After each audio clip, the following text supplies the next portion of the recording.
Evan Mobley got drafted by Cleveland Cavaliers, and now the Cavaliers' starting five most likely is going to be Colin Sexton, Darius Garland, Isaac Okoro, Evan Mobley, and Jared Allen. Some people have said that this is one of the better starting fives in the league that are under 25 because everybody in the starting lineup is under 24 damn near. And this begs a question. Where do you think the Cavaliers' young core ranks amongst the top NBA young cores? Where would you rank it? And we're talking about strictly 25 and under. It really just depends on what you view their backcourt.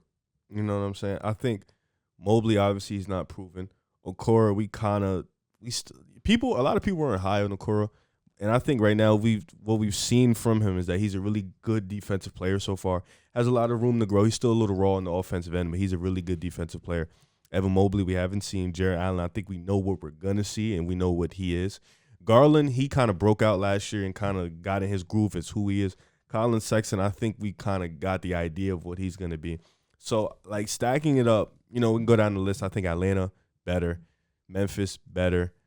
I think they fit more down with the Houstons and the Detroits right now. I don't think they're up there with Atlanta, Minnesota, Boston, even though Boston's not a lot, but JT and JB hold it down so much. The Pels, Phoenix, obviously, is at the top of the heat. Memphis, I think they're more down the line I think they're right under Charlotte with Houston, Detroit, the Knicks, because I think two of their guys are unproven in Okoro and Mobley, and then Jared Allen and Colin Sexton, we know what they're going to be. I think Darius Garland is kind of the tricky one because we still have yet to see. Like, we've seen a little glimpse. He can be that scoring, playmaking type of guard, but he's still relatively raw in a sense, so we don't really know yet.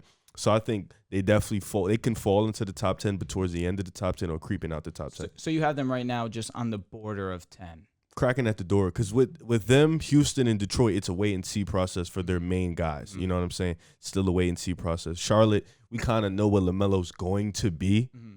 And P.J. Washington, we know what he is. Miles Bridges, we know what he is. James Buckner, we're still waiting in the process. So I would put those guys at the wait-and-see, so they're right in there creeping. No, I'm with you. I have them right now in that 10 to 15 range.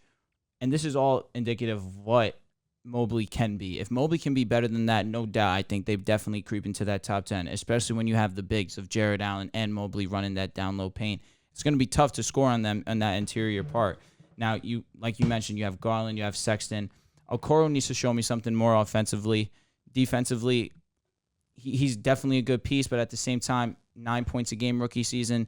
You show me a little bit. I need to see some improvements before I can give you the credit of being, a firm piece in this young core. Again, like I mentioned, if Mobley can be this comparable player to what people think he is, like an AD type player, where I don't think that's unreasonable expectation for him personally. But defensively, obviously, he's a strong force down low, and that's huge to pair with a guy with Jared Allen. And then offensively, that's what I need to see. I need to see how Colin Sexton and him are going to coexist in an offense. I expect Darius Garland to be the one to facilitate him in the offense a lot more than Colin Sexton, obviously, because Sexton's more of the ball dominant, get his own shot off type of ball player. But if they're going to translate that roster into wins, he needs to be more open-minded in the sense of, okay, I got guys that I can actually trust now. And then that's when I can start to truly give them their credit for their young core, because as of right now, it's not translating to wins. Yeah. And with that, that's why I have guys like Charlotte over them, because at least they're making some kind of noise in the East. The Pistons, I think I would take Cleveland right now over them just because they have an overall better starting lineup. Obviously, Cade has the potential to be the best player on both teams, of course, but it's a wait and see. Like I'm waiting and seeing on Mobley. So right now I'm going to stick within the 10 to 15 range, but definitely if Mobley can be that piece, they definitely go into the top 10. Christian Wood is 25, right? I think it's flat. The Cleveland Cavaliers have one of the best young starting lineups in the NBA. Detroit, their starting lineup is very young, but Jeremy Grant pushes that lineup over, but he's over 25 years old. 26, I think. He just got over. Okay. I think he's 27. Oh. He's 27. And that's why, to me, I think Cleveland is top 10. The only teams I have over them are Phoenix. They're number one. They just made the Western Conference Finals. Their entire young core is basically their starting lineup outside of Chris Paul. Memphis, you have to put them there with the way they've been drafting. Atlanta, Trae Young, Cam Reddish, DeAndre Hunter, John Collins, their guys. Kevin Huerter. They have a lot of guys. Minnesota, they haven't won, but whenever they have been healthy, they have won. With D'Lo, Cat are both all-star caliber players. Malik Beasley, I was high on him since he was in Denver. All he needed was an opportunity. Now he's averaging 20 points per game. Malik Beasley's a very good young player. Jared Culver hopefully can still develop into something. And also Jordan McLaughlin. You know, I know that if you really watch basketball, McLaughlin, okay. Yeah. Jordan McLaughlin, if you watch Timberwolves basketball, he's one of the better backup point guards. He does really well per 36. How you don't name Anthony Edwards, bro? Anthony Edwards too, of course. Yeah. Runner-up for Rookie of the Year.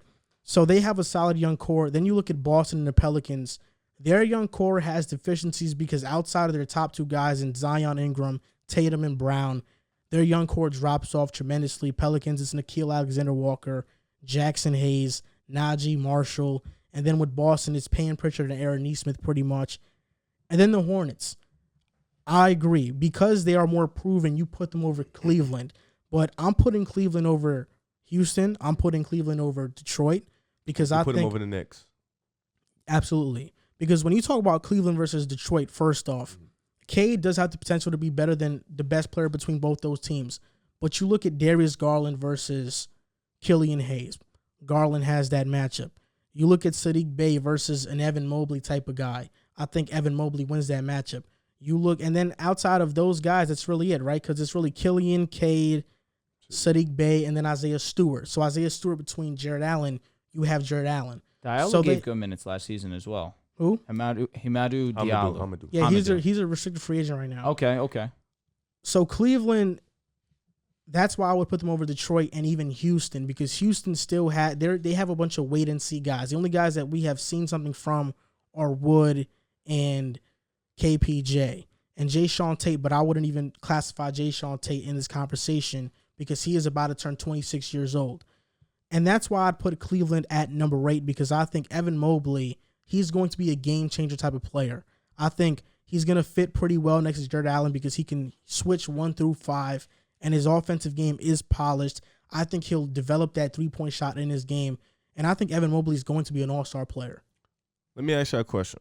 What about the young core in Golden State? Jordan Poole, Kuminga, Moses Moody. James Wiseman.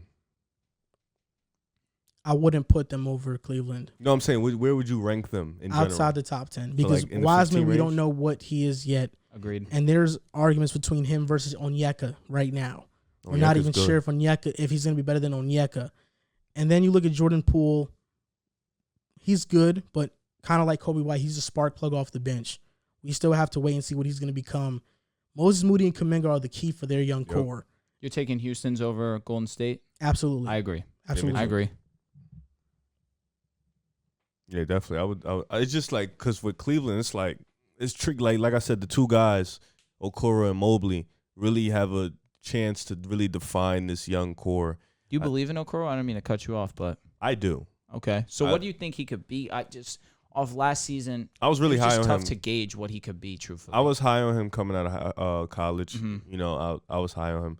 And it's what's the shining aspect of his game? His defense, his versatility. For sure. Absolutely. Like he was guarding players like Kevin Durant and James Harden from day one. Mm-hmm. You know, his defensive versatility, him being only 6'6" and being able to guard 1 through 4 is actually really, really great.